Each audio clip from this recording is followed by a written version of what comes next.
और सबसे पहले मैं आपको बता दूं कि कल 30 सितंबर था और कल की डेट पे ही पब्लिक हुई है एक नोटिस, और ये ग्रुप में सभी बच्चों को नोटिस मिल भी गया है।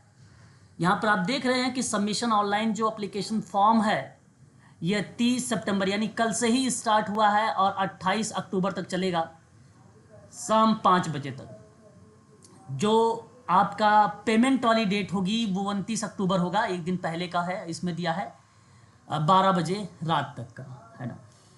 तो मैं आप लोगों से ये कहूँगा कि आप लोग जो फॉर्म है ना अभी से ही फिल करना शुरू कर दीजिए आप लोग, और जितना जल्दी है उतना जल्दी आप फिल करके उस पर रिलैक्स हो जाइए और अपना जो है एग्ज़ाम की तैयारी करना स्टार्ट कर दीजिए, है ना। तो मैं कहूँगा कि फॉर्म बहुत बच्चे होते हैं कि लास्ट टाइम में भरते हैं और उस समय दिक्कत आने लगती है, साइड वगैरह नहीं चलता है।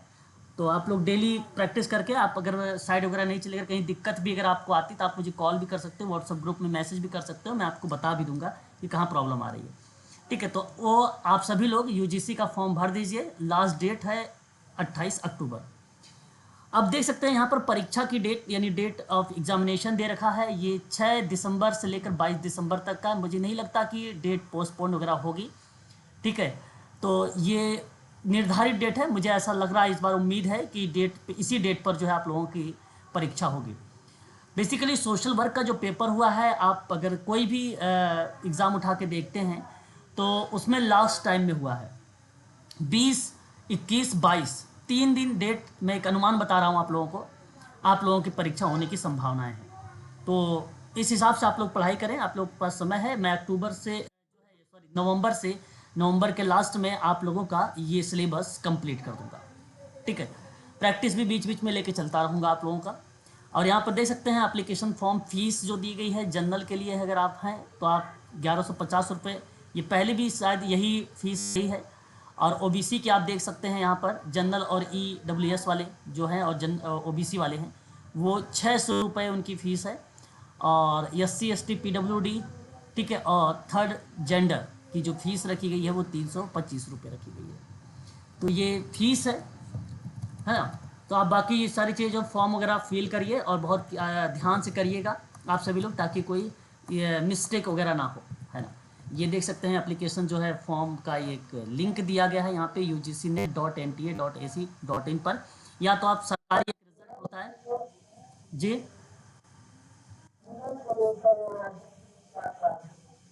फीमेल के लिए भी यहाँ पर बेसिकली अगर मैं बात करूँ तो 300 नहीं, यहाँ पर फीमेल की कोई डेट वगैरह नहीं है, जो जिस कैटेगरी में आएगा उतनी फीस जमा करेगा, यहाँ पे नहीं लिखा गया। हाँ, जो जिस कैटेगरीज में आएगा उस कैटेगरीज में जी।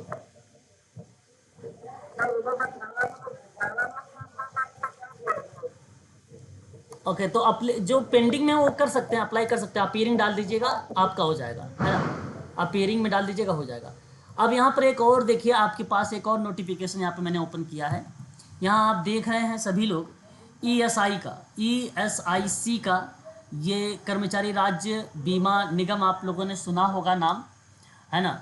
तो ये कई जो है स्टेट में वैकेंसी निकाली गई है। यहाँ बेसिकली मैंने जो रिक्वायरमेंट निकाला है, ये जो फॉर्म नोटिफिकेशन ओपन किया है वो दिल्ली एनसीआर की है। इसमें अगर आप देखें तो पॉइंट नंबर 11 पर आप देखेंगे तो सोशल गाइड और सोशल वर्कर की अगर हम बात करें, जनरल की जो सीट है यहाँ पर वो 7 सीट है, एससी की जो सीट है वो 2 सीट है, एसटी की जो सीट है वो 1 है, ओबीसी की यहाँ पे 5 सीट है और ईडब्ल्यूएस की यहाँ पर 1 सीट है। टोटल जो सीट निकाली गई है वो 16 सीटों पर वैकेंसी निकाली गई है। आप देख सकते हैं इसका फॉर्म भी फिल होना स्टार्ट हो गया है आज से ही। और उसके बाद यहाँ पर इसकी जो है आप लोग देख सकते हैं, ये सोशल वर्क एमपी का, यहाँ देख सकते हैं आप, साइड पर जाकर एमपी में चेक कर सकते हैं, है ना। और यहाँ पर देख सकते हैं आप क्वालिफिकेशन थोड़ा सा जी। हाँ हाँ, ये ईएसआईसी जो दिल्ली में होता है ईएसआई का, उसकी वैकेंसी है ये, है ना। यहाँ आप देख सकते हैं एक क्वालिफिकेशन को लेकर भी, है ना। क्वालिफिकेशन आप देख सकते हैं यहाँ पे, देखिए लेवल 4 में 25,500 से रुपये से लेकर 81,100 रुपये की इनमें पे जो है मैट्रिक्स के रूप में ये पेमेंट आपकी है। फिर उसके बाद आप देख सकते हैं यहाँ पे बेसिकली एक्सीड नॉट एक्सीड, या इसका मतलब समझ रहे हैं आप लोग क्या है नॉट एक्सीड? हाँ, यहाँ आप सभी लोग ध्यान रखेंगे, जो नॉट एक्सीडेड की बात कही गई है कि 37 यानी 37 साल से अधिक आयु नहीं होनी चाहिए, ये बताई गई है।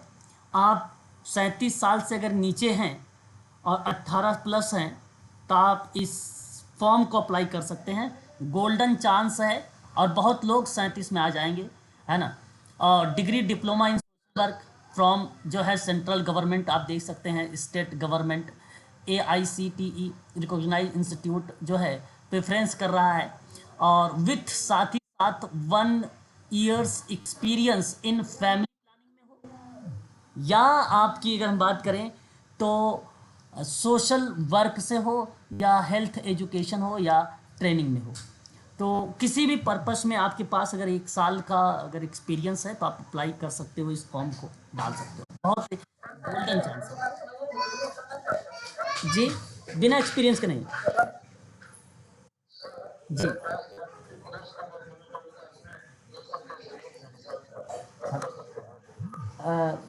नहीं, रिसर्च का देखिए यहाँ पे डाला नहीं है। हाँ ना सर, रिसर्च का नहीं डाला गया है। बहुत ध्यान से आप लोग नोटिफिकेशन को पढ़िएगा और फिर बनाइएगा, है ना।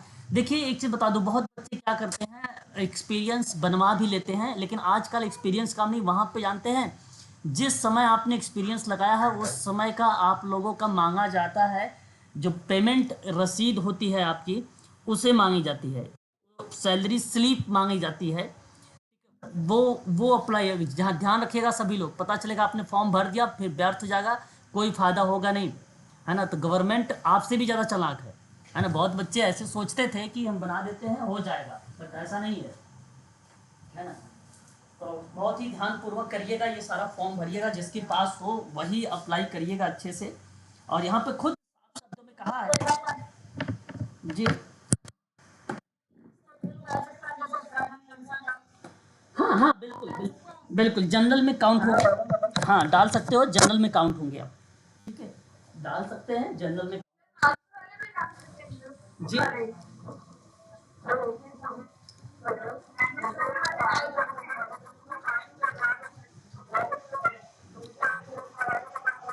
नहीं नहीं, MSW जो अपीयरिंग वाले हैं वो बच्चे ना, नहीं वो बच्चे अप्लाई ना करें जो अपीयरिंग में हैं। हाँ दिल्ली में, मैंने बता रहा हूँ दिल्ली NCR। मैं कह तो रहा हूँ सभी लोग अप्लाई कर सकते हो, अपीयरिंग वाले अप्लाई मत करिएगा, जो क्वालिफाइड हैं वही अप्लाई करिएगा, और जिनके पास एक्सपीरियंस होगा 1 साल का, जो जो फील्ड दिया गया है social work health family planning वगैरह में, तो वही लोग अप्लाई इसको करिएगा, ठीक है।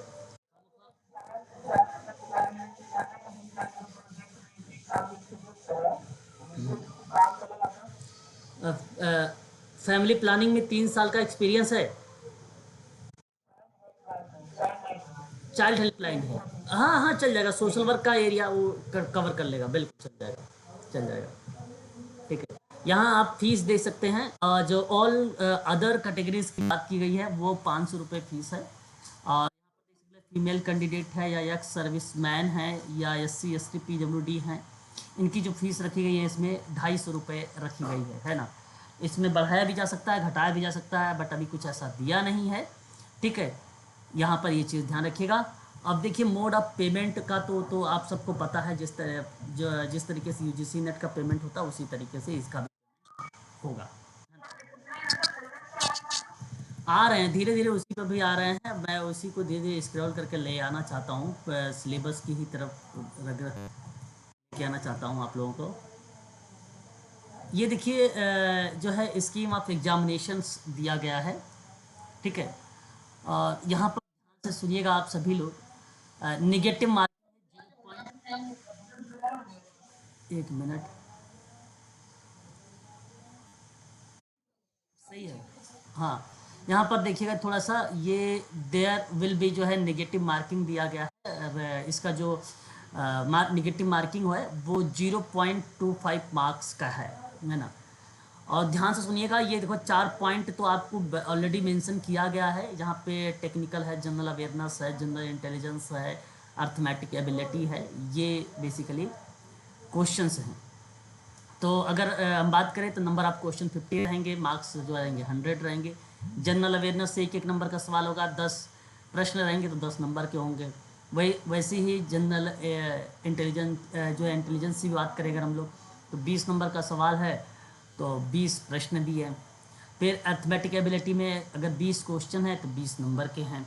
तो टोटल यहाँ अगर आप ऐड करेंगे तो 100 क्वेश्चन आपके ये हैं, ठीक है। और यह आपका जो है 150 के क्वेश्चंस दिए गए हैं, ठीक है। उसके बाद आप देख सकते हैं यहाँ पर आप लोगों से बताया जा रहा है कि bilingual Hindi and English language, तो वर्जन बेसिकली यहाँ पे यूज़ कर रहा है कि मैं आपसे हिंदी और इंग्लिश में जो है ये क्वेश्चंस मैं आप लोगों को दूंगा, ठीक है, ऐसा ये कह रहा है।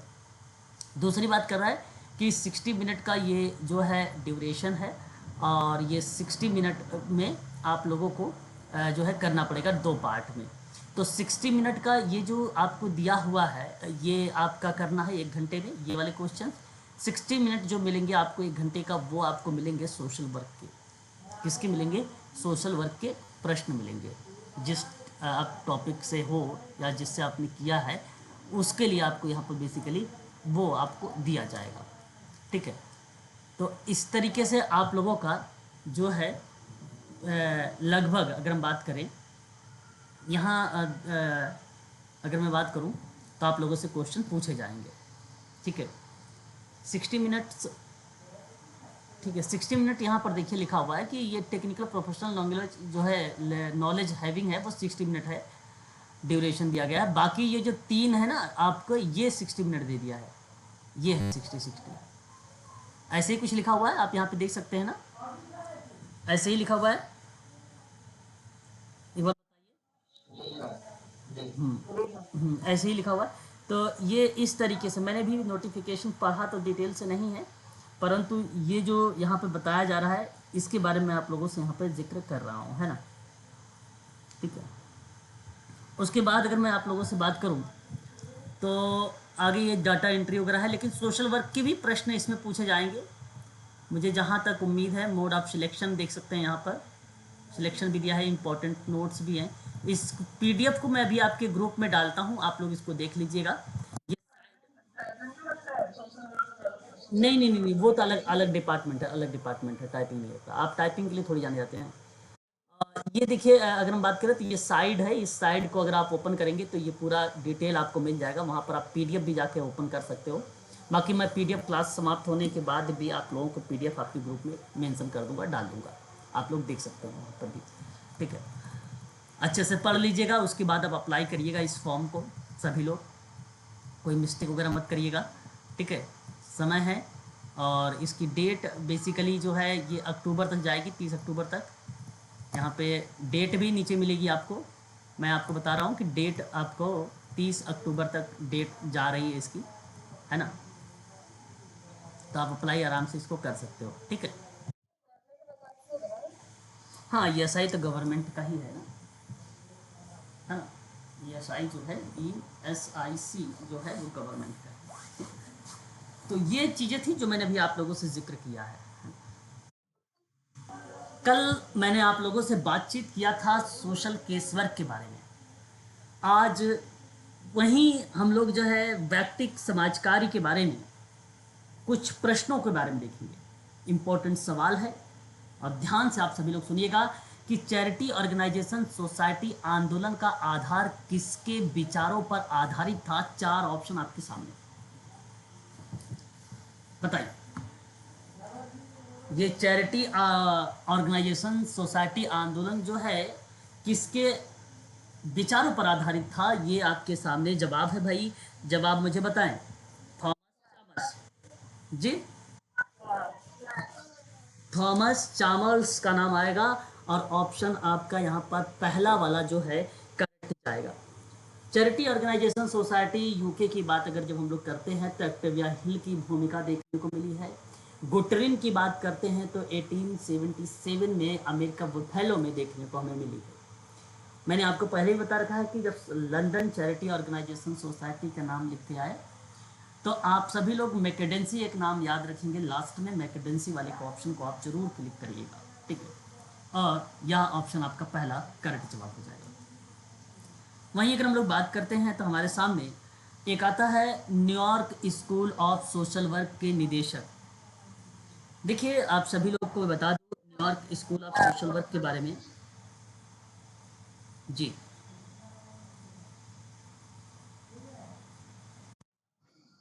डी अच्छा, यहाँ B Porter R Lee, Porter R Lee. Basically इसको इन शॉर्ट में NYU कहा जाता है। NYU silver school of social work है ये।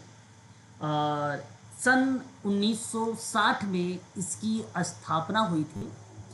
और न्यूयॉर्क विश्वविद्यालय, बेसिकली अगर हम बात करते हैं तो शहर न्यूयॉर्क में ही इसकी स्थापना है। समाज कार्य पर ये आधारित है, ठीक है, ये समाज कार्य पर आधारित है।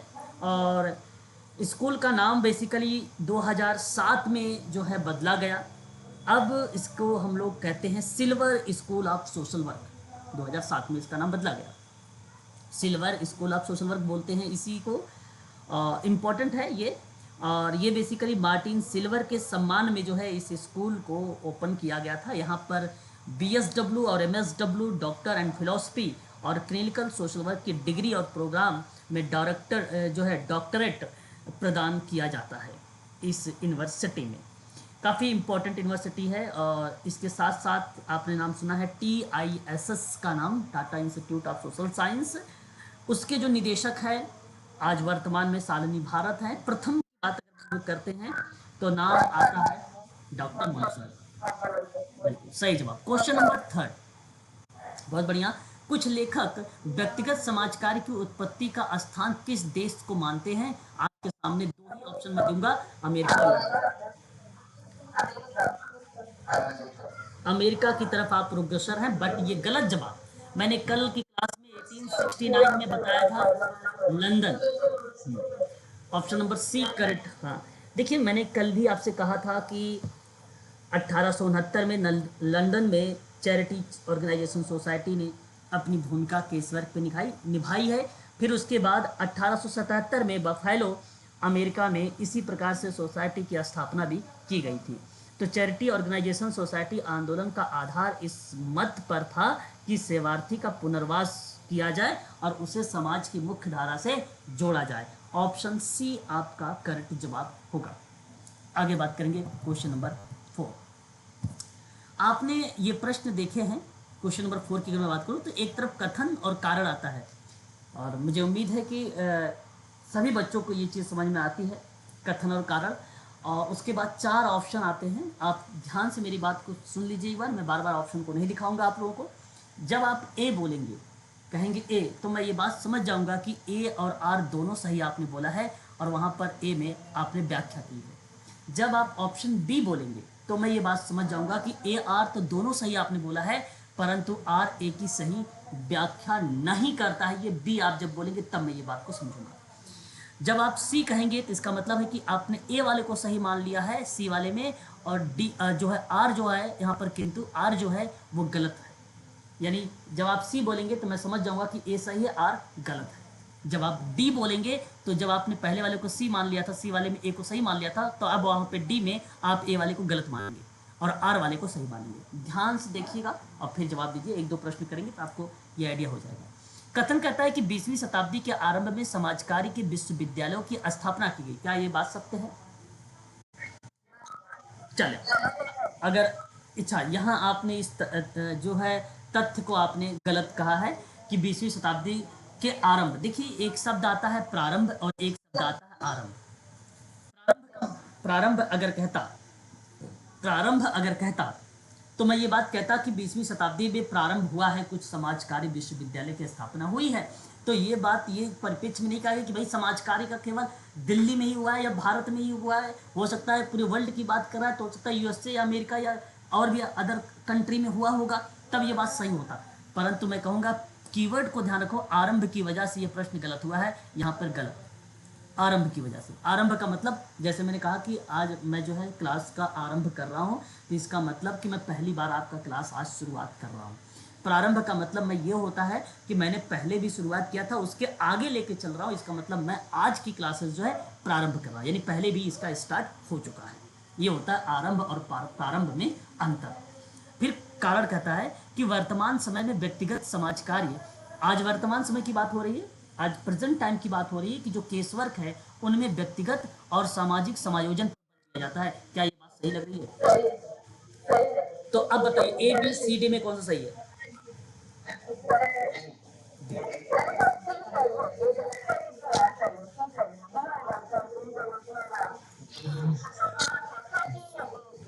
देखो इसीलिए कहता हूँ जल्दबाजी में आप लोग कोई भी जवाब ना दे, है ना, आप सोच समझ के जवाब दे, समय यहाँ पर है। यही गलती आप वहाँ पे भी कर देते हैं परीक्षा में, जिसका परिणाम आप लोग भुगतते हैं। ऑप्शन यहाँ पर सही है डी। आगे बात करते हैं क्वेश्चन नंबर 5। क्लार्क के द्वारा व्यक्तिगत समाज कार्य, जी 19वीं शताब्दी, बिल्कुल 19वीं शताब्दी में प्रारंभ आरंभ हुआ था, आरंभ हुआ था। 20वीं शताब्दी में प्रारंभ होता तो सही होता। दूसरी बात, क्लार्क के द्वारा व्यक्तिगत समाज कार्य के विकास के 5 चरण बताए गए। 5 बताए गए, 4 बताए गए? 4, 4 बताए गए। तो ये गलत हो गया, ये आपका गलत हो गया, 4 बताए गए, ये करेक्ट है। क्लार्क ने यह चरण के प्रथम विश्व युद्ध के दौरान स्टार्ट किया था, क्लार्क ने, बिल्कुल ये सही है। अगेन मैं आप लोगों से कहूंगा कि ऑप्शन डी की तरफ झुकाव करो क्वेश्चन नंबर 4 का। अगेन आप लोगों से कहूंगा कि डी ही आपका करेक्ट जवाब, डी। आगे बात करते हैं निर्धनता के मुख्य कारण बाहरी दशा है। क्या आप निर्धनता को ये रीजन मान सकते हो कि बाहरी भी एक प्रकार से भूमिका निभाता है?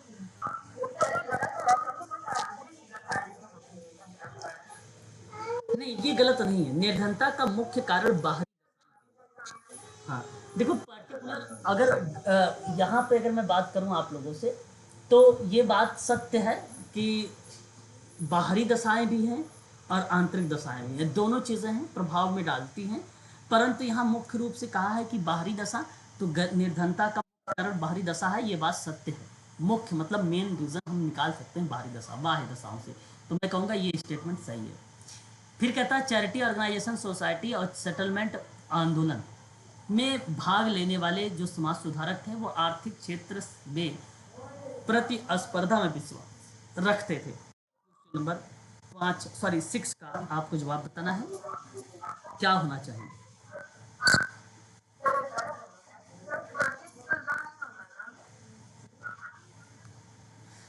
एक मिनट, देखिए मैं आपको बता दूं, नहीं नहीं नहीं, यहाँ अगर हम बात करते हैं, देखिए पहली बात तो ये प्रश्न जब पूछा ना कि निर्धनता का मुख्य कारण बाहरी दशाएं हैं, तो मेरा कहने का भाव ये था कि इस प्रश्न में ऐसा महसूस हो रहा है कि ये केवल बाहरी दशा को ही कह रहा है।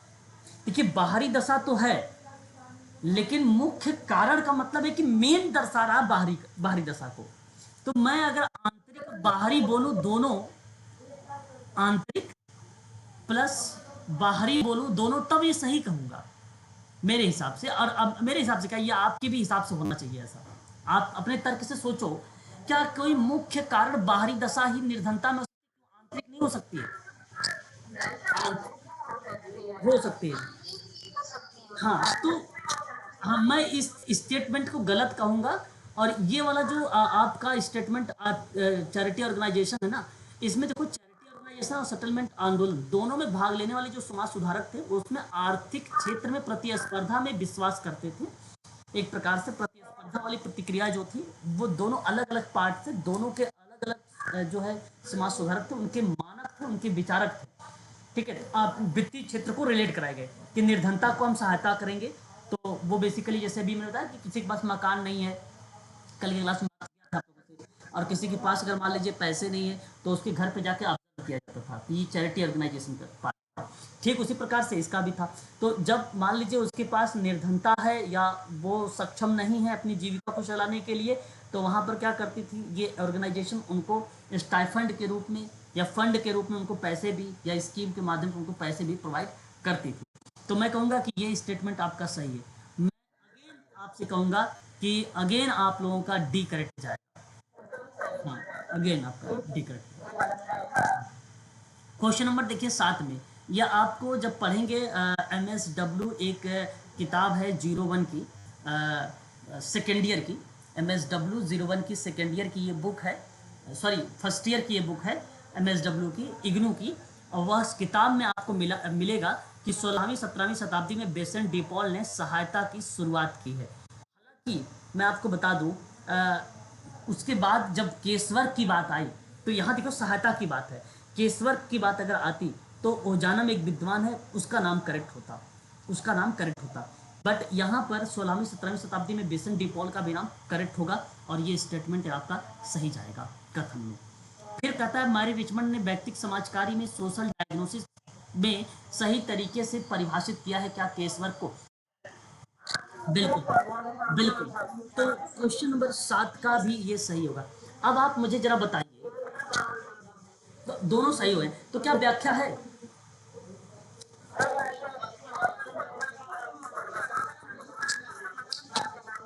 हाँ बिल्कुल, अलग अलग विद्वान अलग अलग बातें। एक ट्रिक ये है, दूसरी ट्रिक ये है कि अगर आपने कहा कि देखिए यहाँ जिक्र किया गया कि व्यक्तिगत समाज कार्य में सोशल डायग्नोसिस के सही तरीके से परिभाषा, लेकिन ऊपर वाली जो लाइन है ये केसवर की परिभाषा नहीं है, ना ही केसवर का कोई रिलेट करना वह पॉइंट है, ये केवल केवल सहायता शब्द है। अगर मैं कहता कि व्यक्तिगत समाज कार्य की सहायता जो शब्द है उसमें यूज किया था ओजानम विद्वान ने, तब मैं ये बात कहता कि इसकी सही व्याख्या है, ठीक है। परंतु यहाँ व्याख्या नहीं है, इसलिए आप कहोगे option number B, option number B आपने सही दिया। क्वेश्चन नंबर 8, 19वीं शताब्दी में ओजानम ने, अब देखिए व्यक्तिगत सहायता, अगला सवाल आपके सामने आ भी चुका है, व्यक्तिगत सहायता की शुरुआत की है, क्या ये बात सत्य है? बिल्कुल सत्य है। फिर कहता है कि व्यक्तिगत सेवा कार्य शब्द को पहली बार प्रयोग, देखिए मैंने आपको एक शब्द लिखवाया था, नेशनल कॉन्फ्रेंस सोशल वर्क, कल मुझे याद है आज भी, तो उस रिपोर्ट में ये बात कही गई थी। हाँ, तो मैं आप लोगों से कहूँगा कि ये आपका स्टेटमेंट फिर जाके आपका करेक्ट हो जाता है, यानी आप यहाँ पर, अब बात आती है व्याख्या को लेकर, ऑप्शन ए या बी? बी, बी व्यक्तिगत, यहाँ पर देखिए एक तरफ, हाँ यहाँ तो केवल ये बताना है कि ओजानम ने कहा कि व्यक्तिगत सहायता है, नेशनल कॉन्फ्रेंस में ये कहा जा रहा है कि आपने पहली बार व्यक्तिगत सेवा कार्य शब्द यूज किया है, तो दोनों अलग अलग बातें हैं, तो इसलिए आप कहेंगे बी आपका सही है।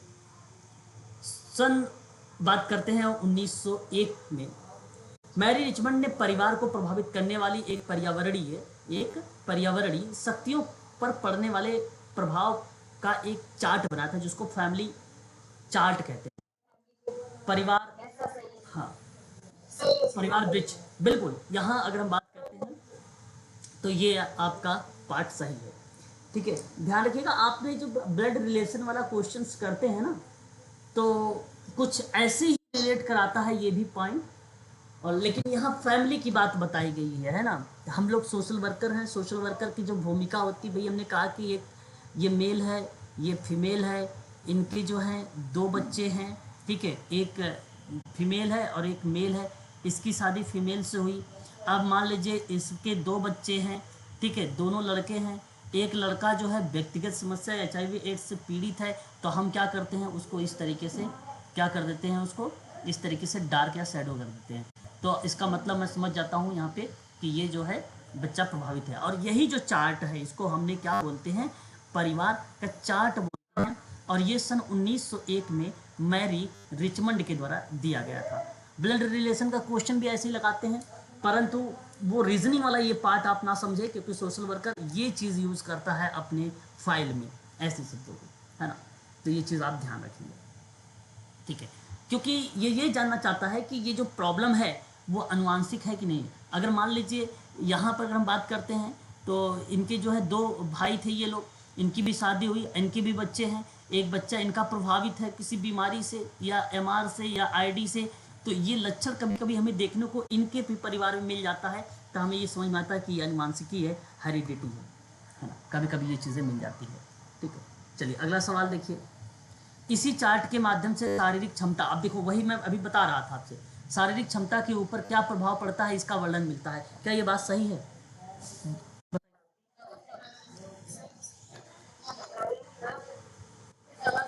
देखिए यहाँ यहाँ अगर मैं आपसे बात करूं, इस चार्ट के माध्यम से शारीरिक क्षमता के ऊपर क्या प्रभाव पड़ा।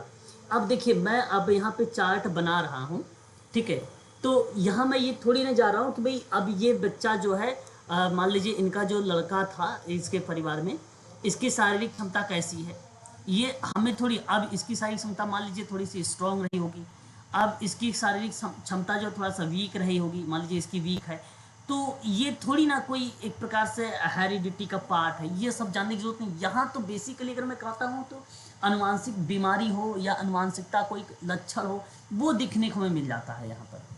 ठीक है, तो बेसिकली उनका जो मोटो था डिजीज वगैरह को जानकारी देता, डिसऑर्डर वगैरह को, जैसे पर्सनालिटी डिसऑर्डर हो गया, और भी एंजाइटी वगैरह डिसऑर्डर, बहुत टाइप की डिसऑर्डर होती हैं बीमार, उनके बारे में ये दर्शाता है ना।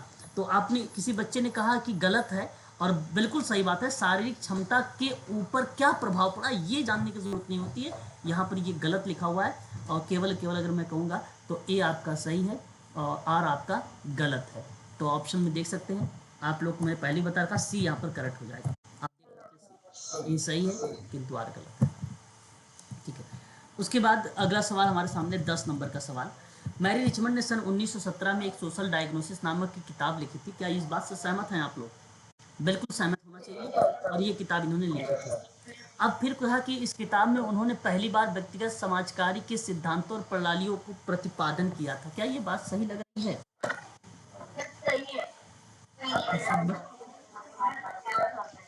देखिए सिद्धांत और प्रणालियाँ, अगर हम बात करते हैं समाज कार्य की, क्या क्या थ्योरीज होती हैं, क्या क्या सिद्धांत होते हैं समाज कार्य में, तो हम यूनिक तरीके से बात करते हैं तो अलग अलग तरीके से, तो रॉबर्ट बिस्टिक का नाम सिद्धांत में आ जाता है, प्रणालियों के नाम वाल्टर इंडस हिटलैंडर का आ जाता है। लेकिन एक किताब लिखा मैरी रिचमंड ने, उस किताब में सोशल डायग्नोसिस के बारे में बताया, सोशल केसवर्क की परिभाषा के बारे में बताया, सोशल केसवर्क के सिद्धांत, प्रविधि, टेक्निक और उपकरण और प्रणालियों के बारे में जिक्र किया, और ये बात सत्य है। तो उनका अपना विचार है ना, तो अपने, जैसे मैं कोई किताब लिखूंगा या आप कोई किताब लिखोगे, तो इसका मतलब थोड़ी कि केवल आप केसवर्क के बारे में बताओगे, आप केसवर्क भी सिद्धांत, थ्योरी, प्रिंसिपल सब कुछ लिखोगे उसमें, है ना, तो ये आपका मत रहेगा, तो उसमें लिखा गया है। ठीक है, तो ये बात सत्य है। तो यहाँ पर मैं कहूँगा इसकी व्याख्या भी है, ऑप्शन नंबर आपका ए यहाँ पर करेक्ट चला जाएगा। ठीक है, सन 1918 में आप देख सकते हैं स्मिथ कॉलेज, यहाँ पर आप देख सकते हैं, उसमें एक साइकेट्रिक सोशल वर्क को प्रशिक्षित किया गया था। क्या इस बात से आप सभी लोग सहमत हैं? सन 1918 में स्मिथ कॉलेज में साइकेट्रिक सोशल वर्कर्स, यहाँ आप कह रहे हैं कि ये बात करेक्ट है, और मैं भी आप लोगों से कहूँगा कि यहाँ पर ये स्टेटमेंट आपका करेक्ट जाएगा। फिर उसके बाद कहता है कि यह प्रशिक्षण फ्रायड के द्वारा दिया गया था। अब देखिए, क्या आप ये क्वेश्चन पे आपका जिक्र यहाँ पे होना चाहिए? बिल्कुल, यहाँ पर यह आपका गलत हो जाएगा, बिल्कुल गलत हो जाएगा। बेसिकली अगर मैं जिक्र करता हूँ आप लोगों से, समाज कार्य में शैक्षिक अनुशासन और अभ्यास पे आधारित कोई व्यवसाय को लेकर जो व्यक्ति, परिवार, समूह, समुदाय और समाज की व्यक्तिगत और सामूहिक भलाई को बढ़ाने के लिए जो बुनियादी ज़रूरतें हैं उनको पूरा करने से संबंधित था। ठीक है, इसी के परिप्रेक्ष्य में बेसिकली आपने जो देखते हैं स्मिथ कॉलेज की भूमिका ये हमें देखने को मिली थी। तो ये स्टेटमेंट आपका करेक्ट है, और स्टीफन फ्रायड यहाँ पर अपनी कोई भी भूमिका नहीं निभाते, है ना, कोई भी भूमिका अपना नहीं निभाते हैं। इसलिए मैं आप सबसे कहूँगा कि यहाँ जो स्टेटमेंट होगा वो सही जवाब जाएगा ऑप्शन नंबर सी। कौन सा ऑप्शन जाएगा? सी ऑप्शन आपका करेक्ट हो जाएगा। हाँ, ठीक है, ये चीज़ ध्यान रखिएगा। और दूसरी बात आप ध्यान रखिए, 19वीं सदी के दौरान में इंग्लैंड में हुआ था व्यवसाय समाज कार्य का विकास, और जो उनकी जड़ें हैं वो औद्योगिक क्रांति है। ठीक है, ये भी आप थोड़ा सा इसको भी आप ध्यान रखेंगे। समाज कार्य के अगर कोई जनक हैं तो वो जेम्स एडम्स हैं, ये भी बात आपको ध्यान रखना होगा। साथ ही साथ विलियम बेवरेज ने सामाजिक कल्याण को लेकर भी बातचीत किया है। सामाजिक कल्याण राज्य का निर्माण में भी जिक्र उन्हीं का नाम मिलता है। ठीक है, तो सबके अलग अलग स्टेटमेंट है, लेकिन यहाँ पे फ्रायड का नाम गलत लिख दिया है। यहाँ पर ऑप्शन जाएगा सी। क्वेश्चन नंबर 12, सामाजिक कार्यकर्ता के द्वारा नई विचारधारा मनोविश्लेषण का प्रयोग व्यक्तिगत समाज कार्य में किया जाने लगा। देखिए, मनोविश्लेषण का जो प्रयोग है वो व्यक्तिगत समाज कार्य में किया जाने लगा सामाजिक कार्यकर्ता के द्वारा। तो क्या इस बात से सही है? मैं आप सबसे कहूँगा नहीं, सही है, ये गलत नहीं है। आप क्यों पढ़ते हैं फ्रायड के स्टेटमेंट वगैरह, ये विचारधाराएं हैं जो कि ईश्वर को रिलेट कराती हैं, है ना, कि ईश्वर को रिलेट कराती हैं। लेकिन कहता है इसी सिद्धांत में सामाजिक पर्यावरण के आशोधन के द्वारा व्यवहार पर पड़ने वाले प्रभाव को स्वीकार किया गया। देखिए, यहाँ यहाँ बेसिकली ये सामाजिक पर्यावरण में ना बदलाव, आशोधन मतलब बदलाव, व्यवहार परिमार्जन, ठीक है, उन परिमार्जन के द्वारा व्यवहार पर पड़ने वाले जो प्रभाव है उनको स्वीकार किया गया। तो इस सिद्धांत में नहीं है, ये आपका ओसीटी में है, ये ओसीटी में है। और ओसीटी बेसिकली सक्रिय अनुबंधन का सिद्धांत है, ऑपरेंट कंडीशनिंग थ्योरी है, उसमें ये बात कही गई है। तो इसलिए ये आपका गलत है, ये आपका सही है। और सही जवाब यहाँ पर अगर आप कहोगे तो ऑप्शन आपका सी, आपका 12 का करेक्ट हो जाएगा, है ना। क्वेश्चन नंबर 13, संवेगात्मक समस्याओं का समाधान में कार्यकर्ता सेवार्थी के व्यावसायिक संबंधों का उपयोग महत्वपूर्ण रखता है। ठीक है, क्या ये बात सही है? संवेगात्मक जो समस्या है उनके समाधान में कार्यकर्ता सेवार्थी के व्यावसायिक संबंधों का उपयोग या योगदान महत्व रखता है। बिल्कुल सही बात है, यानी सत्य है ये। और फिर कहता है प्रत्येक व्यक्ति का अपना आंतरिक और बाह्य जीवन होता है। बिल्कुल यहाँ तक सही लग रहा है, आगे बढ़ते हैं। और यह एक दूसरे के साथ अंतःक्रिया का संबंध रखता है, ये भी सत्य है। क्या व्याख्या होगी? व्याख्या होगी, यस या नो? बिल्कुल व्याख्या नहीं होगा, क्योंकि संवेगात्मक समस्याओं के समाधान में यहाँ पर बात किया जा रहा है। और हाँ, ये संवेगात्मक समस्याओं को समाधान में कार्यकर्ता सेवार्थी के व्यावसायिक संबंधों का योगदान महत्वपूर्ण मान रहा है। दूसरा कह रहा है कि भैया कि प्रत्येक व्यक्ति जो होते हैं वो एक दूसरे से अलग होते हैं, उनकी आंतरिक और बाह्य जीवन होता है, वो एक दूसरे के साथ अंतःक्रिया का संबंध रखते हैं। तो इनकी बात अलग है। दोनों करेक्ट हैं, परंतु व्याख्या नहीं है। ऑप्शन नंबर बी सही है। क्वेश्चन नंबर 14, किसी भी व्यक्ति की संवेगात्मक समस्याओं के उपचार के लिए उस व्यक्ति की सहमति आवश्यक नहीं है। क्या ये बात सही है? बिल्कुल, देखिए यहाँ पे किसी भी व्यक्ति की संवेगात्मक समस्याओं के उपचार के लिए उस व्यक्ति की सहमति आवश्यक नहीं है। अगर आप बिना उसकी आवश्यकता के, बिना उसकी सहमति के आप उसके साथ काम कर ही नहीं पाएंगे, है ना। तो ये सीधा सीधा गलत लिखा हुआ है, इसमें सोचने की ज़रूरत ही नहीं है। सभी मानव व्यवहार आध्यात्मिक ना होकर संवेगात्मक दृष्टि से प्रेरित होते हैं, जो संवेगात्मक दृष्टिकोण का प्रतीक मानता है। क्या ये बात सत्य है? बिल्कुल ये बात सत्य है। तो ऑप्शन नंबर आपका डी सही चला जाएगा। यहाँ पर मैंने कल एक स्टूप महोदय की परिभाषा बताई थी। यहाँ पर आप देख सकते हैं कि समाज कार्य एक सहायता का कार्य है जिसका उद्देश्य व्यक्ति की समस्या का समाधान करना है, और ये बात सत्य है। और ये परिभाषा भी किसकी है? मैं कहूँगा कि व्याख्या हो रही है, व्याख्या। देखिए, ये पार्लियामेंट की परिभाषा है, 4 पीस के नाम से जाने जाते हैं। ये बात याद रखिएगा आप सभी लोग कि एक तरफ जहाँ पर्सन का नाम आता है, दूसरी तरफ वहीं प्लेस का नाम आता है, तीसरा अगर हम बात करते हैं प्रॉब्लम का नाम आता है, चौथा आपकी प्रोसेस की नाम आती है। अब आप देख सकते हैं कि व्यक्ति यहाँ पर सामाजिक व्यक्ति सेवा कार्य में आपका पर्सन हो जाएगा, और इसकी प्रक्रिया है एक प्रकार का, ये प्रोसेस हो जाएगा जिसका प्रयोग व्यक्ति की समस्या यानी एक प्रकार से प्रॉब्लम हो जाएगा। म्यूट हो जाइए।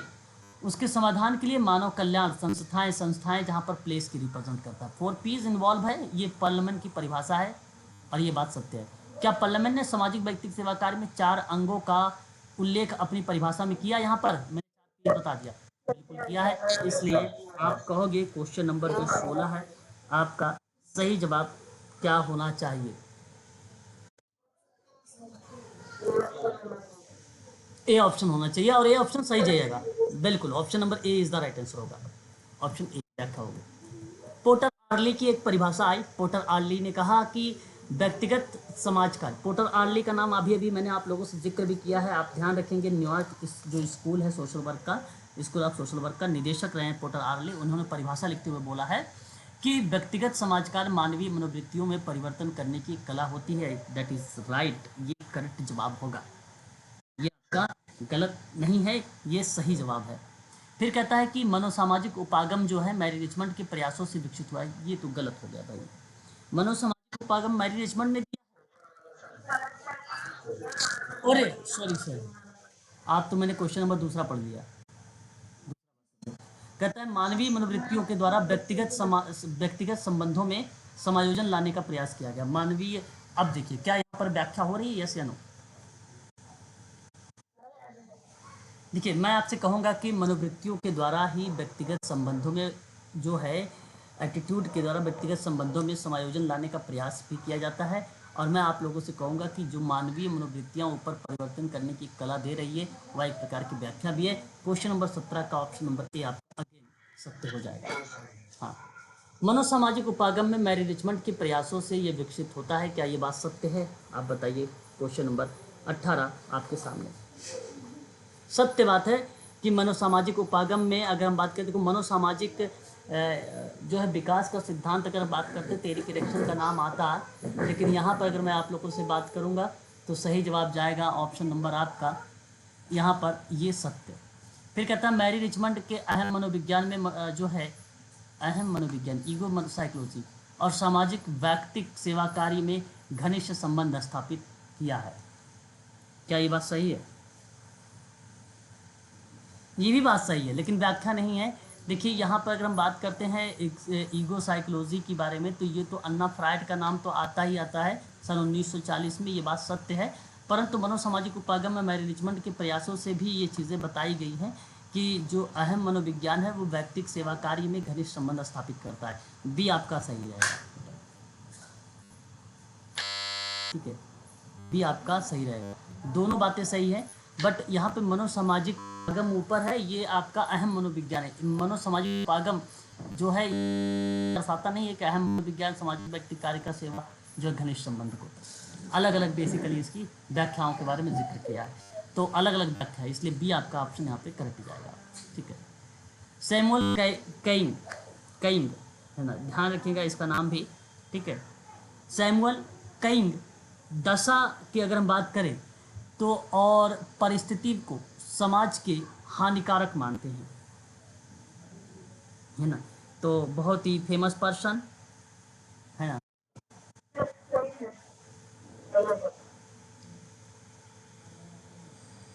ओके, और भी कोई लोग?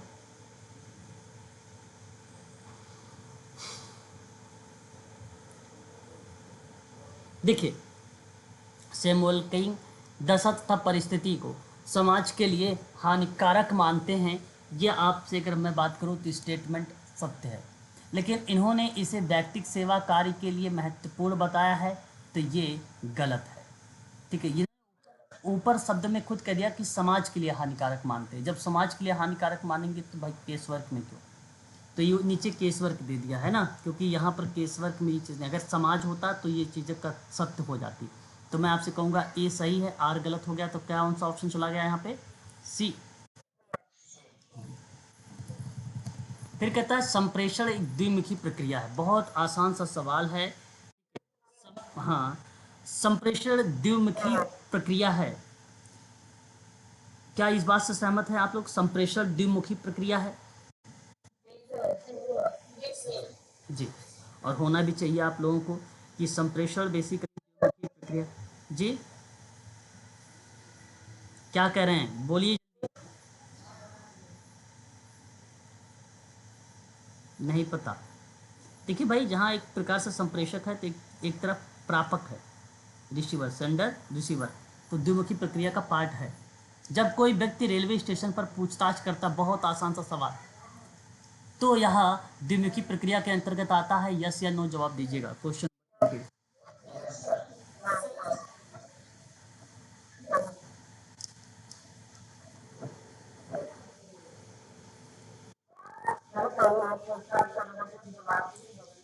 अच्छा, जब कोई व्यक्ति रेलवे स्टेशन पर पूछताछ करता है तो यह द्विमुखी प्रक्रिया के अंतर्गत आता है। ऐसे में अगर हम जब बातचीत करते हैं तो ये स्टेटमेंट आपका करेक्ट जाएगा, गलत नहीं होगा, सत्य होगा, द्विमुखी प्रक्रिया का पार्ट होगा ये, है ना। प्रत्युत्तर, हाँ, प्रत्युत्तर प्रत्युत्तर मौखिक और लिखित होते हैं। क्या ये बात सही है? चलिए ठीक है, सत्य है। फिर कहता है इसका संबंध मनोवृत्तियों और भावनाओं से संबंधित होता है, ये भी सत्य है। और यही बेसिकली क्या है, इसकी व्याख्या भी है। ऑप्शन नंबर 21 का, क्वेश्चन नंबर 21 का ऑप्शन ए वाला सही चला जाएगा, है ना। वर्जेना रॉबिसन ने व्यक्तिकरण का सिद्धांत दिया था भाई, ये बात सत्य है। और फ्राइड के द्वारा इस सिद्धांत पर बल दिया गया। मैंने इसके बारे में आप लोगों को पहले बताया, ये गलत जवाब है। फ्राइड कहाँ इसके बारे में है, गलत है ये, ठीक है। मानव जीवन की सबसे महत्वपूर्ण चुनौती संवेगों की भली भांति व्यवस्थित करना होता है, यह व्यवस्थित सत्य है। फिर कहता है कि कठिनाइयों और परेशानियों के समय संवेग व्यक्ति पर आधिपत्य जमा लेते हैं, जिसके कारण व्यक्ति नियंत्रण खो देता है, सत्य है ये भी।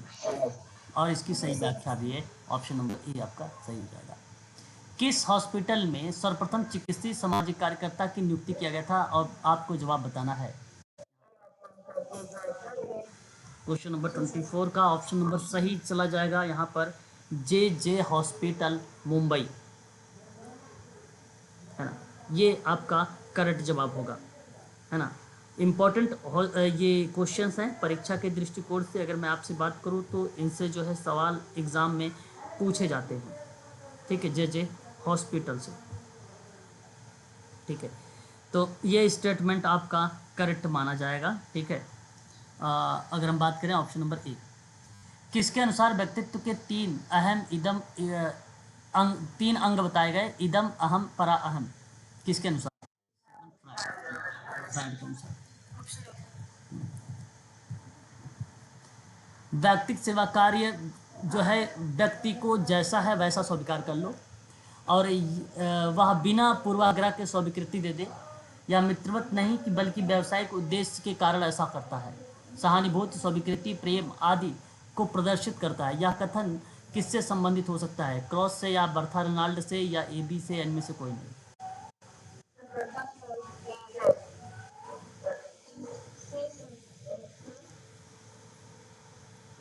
क्वेश्चन नंबर 26 का सही जवाब जाएगा, ऑप्शन नंबर अगर हम बात करेंगे तो बी, है ना। बर्था रेनॉल्ड का नाम आएगा यहाँ पर, हाँ, बर्था रेनॉल्ड का नाम आएगा, ऑप्शन नंबर बी।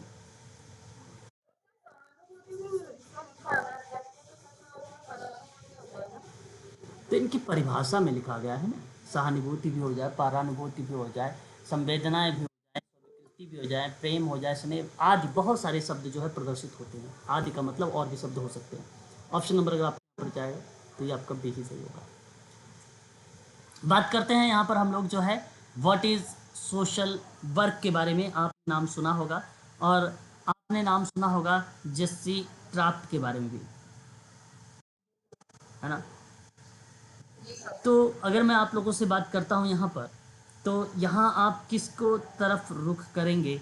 पहली बात तो आपको what is social case work 1922 की तरफ रुख करेंगे, ये बात आपकी सही होगी, ठीक है।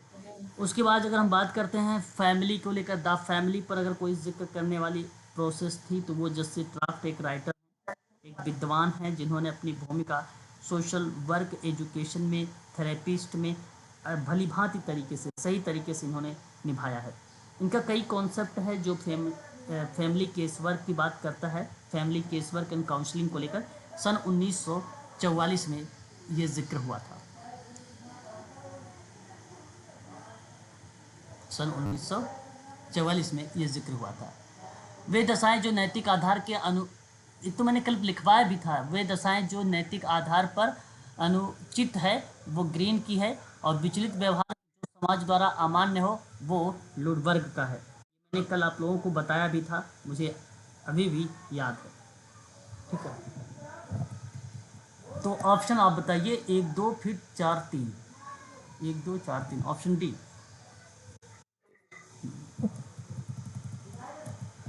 वे दशाएं जो नैतिक आधार को अनुचित मानता है, अभी अभी आपने बताया है, क्या हो सकता है इसका सही जवाब?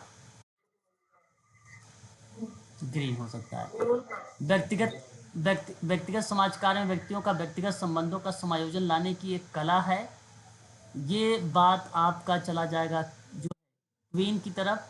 और समाज कार्य सहायता का कार्य है जिसका उद्देश्य व्यक्ति की समस्याओं का समाधान करना होता है। स्टुप ने अभी भी परिभाषा आपने देखा एक सवाल। व्यक्तिगत समाज कार्य मानवीय मनोवृत्तियों को परिवर्तित करने की कला है। पोर्टर आल्ट ली की भी आपने परिभाषा देखा है। तो आप कह सकते हो 2 1 4 3 ऑप्शन नंबर जो गया है यहाँ पर डी सही हो जाएगा। अब देखिए यहाँ पर, यहाँ देख सकते हैं जो है लुडबर्ग की एक परिभाषा हमारे सामने जो है प्रस्तुत हो रही है। तो मैं यहाँ पर क्या कहूँ, विचलित व्यवहारों को बोल सकता हूँ जी। विचलित व्यवहारों को, हाँ, अमान्य। फिर उसके बाद जो है व्यक्तिगत समाजकारी जो है सामाजिक नियमों का विचलन कहलाता है। ये मैं किसको कहूँ? जी।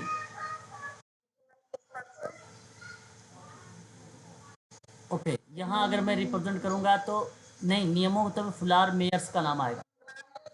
हाँ, वे दशाएं जो परिस्थितियों के लिए जो हानिकारक मानता है वो सैमुअल केलिंग। और फिर उसके बाद बचा ये जीवन में आंतरिक और बाह्य संबंधों का समायोजन का विस्तृत है वो आपका स्पेंसर, हर्बर्ट स्पेंसर। तो आप कह सकते हो ऑप्शन कौन सा गया है? ए का ए का जो मैच हुआ है वो 3 से हुआ है ना, और दूसरे का 4 हो जाएगा। ये आपका सी का 1 हो जाएगा।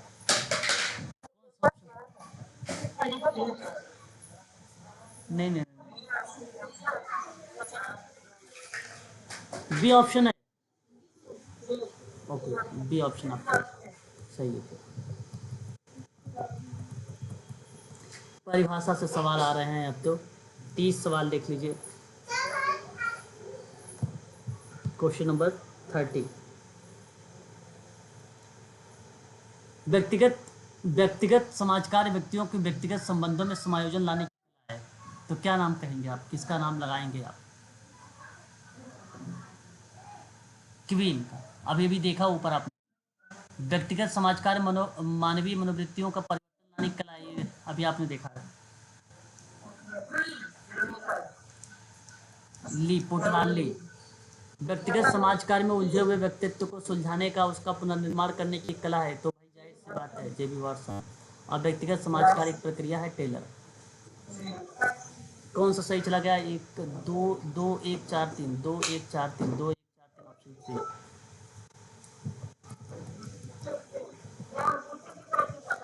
31 सवाल देखिए, म्यूट होके बात करिए मैडम, म्यूट हो जाइए।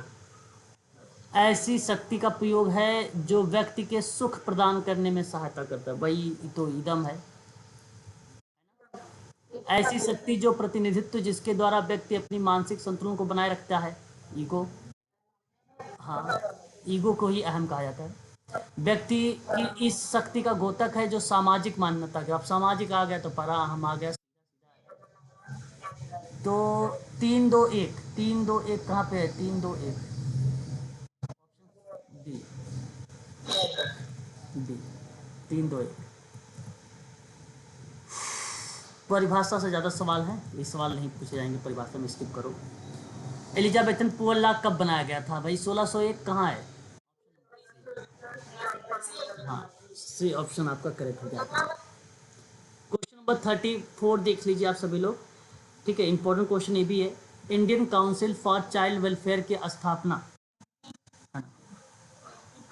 Indian council for child welfare की स्थापना भाई सोशल सर्विस ऑर्गेनाइजेशन है जो दिल्ली में है। पंडित दीनदयाल उपाध्याय आपने सुना होगा मार्ग, वहीं पर ये स्थित है। Child counselling for child welfare. ठीक है, मैं आपको बता दूं कि सन 1952 में भारतीय बाल कल्याण परिषद नई दिल्ली में गठित किया गया था 1952 को। क्या कोई ऑप्शन है ऐसा? 1952 दिल्ली में है। ये तमिलनाडु की शाखा में बात करें तो इसकी शुरुआत हुई थी सन 1953 में। स्वतंत्रता सेनानी थी श्रीमती के साथ ये शुरुआत हुई। मंजू वाशिनी इसके जो है संस्थापक के रूप में आई थी तमिलनाडु में। तो बेसिकली तमिलनाडु तो नहीं, दिल्ली वाला जरूर बन सकता है। ऑप्शन नंबर ए आपका करेक्ट हो जाएगा यहाँ पर, ठीक है। ये आप जरूर ध्यान रखेंगे, बहुत इंपॉर्टेंट सवाल है हमारे सामने ये वाला, ठीक है। इन सब की पीडीएफ पीपीटी वगैरह जो है आप लोगों को सोशल वर्क में पूरी डिटेल जानकारी सब कुछ मिलेगा आपको यहाँ पर, ठीक है। ये सारी चीज़ सोशल वर्क का पार्ट है भाई, ये चाहे मेडिकल सोशल वर्क हो चाहे यूजीसी नेट सोशल वर्क हो। मुझे तो बड़ा इंपॉर्टेंट लग रहा है ये सवाल कि यूजीसी नेट में हो सकता है ये सवाल इस बार बना दे, है ना। अगला सवाल देखिए, टाटा इंस्टीट्यूट में चिकित्सा समाजकार्य की शिक्षा का मैनेजमेंट किया गया था। भाई कब किया गया चिकित्सा समाजकार्य का किया गया? 36 बता रहे हो आप? 46 हो? टाटा, मेरी आवाज़ नहीं आ रही है आप लोगों के पास? और मेरी आवाज़ आप लोगों के पास जा रही है तो टाटा इंस्टीट्यूट में चिकित्सा समाजकार्य की शिक्षा का मैनेजमेंट जो है वर्ष 1946 में था। नंबर डी सही था। क्लार्क ने व्यक्तिगत समाजकार्य का विकास कितने चरणों में? व्यक्तिगत समाजकार्य की उत्पत्ति पश्चिम देशों से हुआ, जिसका कारण क्या था?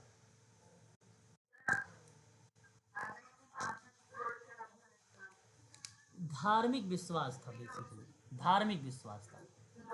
हाँ, सी आपका करेक्ट होगा, सी धार्मिक। इंपॉर्टेंट क्वेश्चन, इसे भी नोट करिए। 38, व्यक्तिगत समाजकार की प्रक्रिया का पहला शास्त्रीय वर्णन किस पुस्तक में किया गया? बहुत इंपॉर्टेंट सवाल क्लार्क का। क्लार्क का पहला जो शास्त्रीय वर्णन किस किताब में है?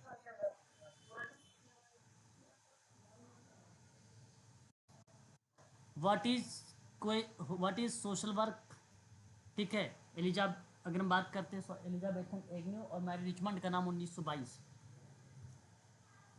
क्वेश्चन नंबर 39, निम्नलिखित कथनों पर विचार करो और बताइए मुझे कि व्यक्तिगत सेवा कार्य शब्द का पहली बार प्रयोग Indian conference of social work में किया गया था, यस या नो?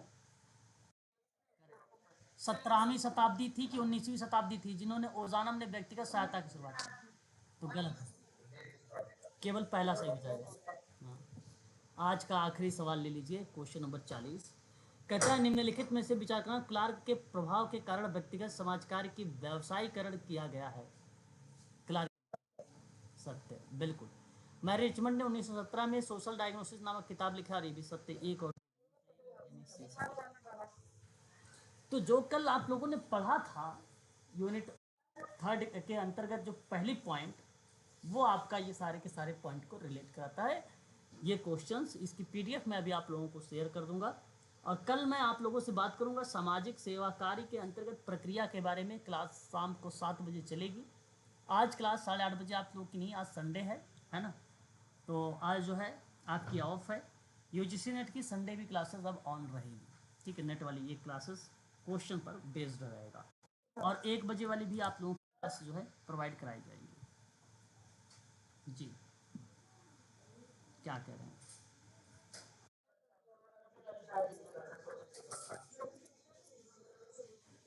अच्छा, ओके।